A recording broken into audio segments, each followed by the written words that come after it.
Cenevre Forumu 2023 İnsan Hakları ve Demokrasi Zirvesi 17 Mayıs'ta İsviçre'nin Cenevre kentindeki Cenevre Uluslararası Medya Merkezi'nde başladı.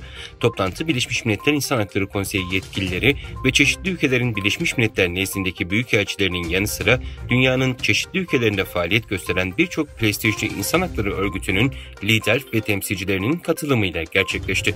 Uygurlar adına Dünya Uygur Kongresi Başkanı Dolkun İsa, Dünya Uygur Kongresi Proje Direktörü Zurmatai Erkin ve Hollanda'da yaşayan toplama kampı tanığı Kalbinur Sıddık katıldı.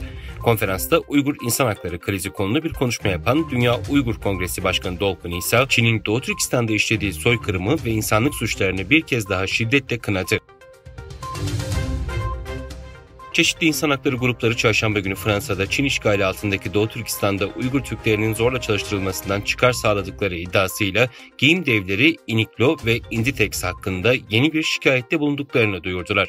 Yapılan şikayette öne sürülen iddialar arasında insanlığa karşı suçlar, ağırlaştırılmış köleliğe indirgeme, soykırım ve insan kaçakçılığı yer alıyor. Yolsuzlukla Mücadele Derneği, Etiketlerde Etik Kolektifi, Avrupa Uygur Enstitüsü ve Doğu Türkistan'daki bir kampta tutulan bir Uygur kadını tarafından dosyalandı.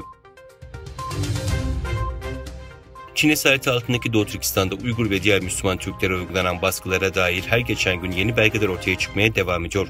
Gelen son bilgiye göre Gulca şehrinde popüler olan Hanzu Baziri yani Çin Mahallesi şarkısının yasaklandığı öğrenildi.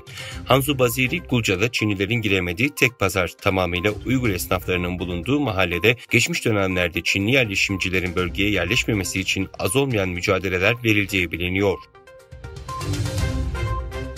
İngiltere'de eski Başbakan Liz Truss, Çin'in siyasi ve ekonomik tehditlerine karşı yalnızca Birleşmiş Milletler Güvenlik Konseyi ya da Dünya Ticaret Örgütü'ne bel bağlamanın mümkün olmadığını ve bu tehditlere yanıt vermek için özgür ülkelerden oluşan bir ekonomik NATO'ya ihtiyaç olduğunu söyledi.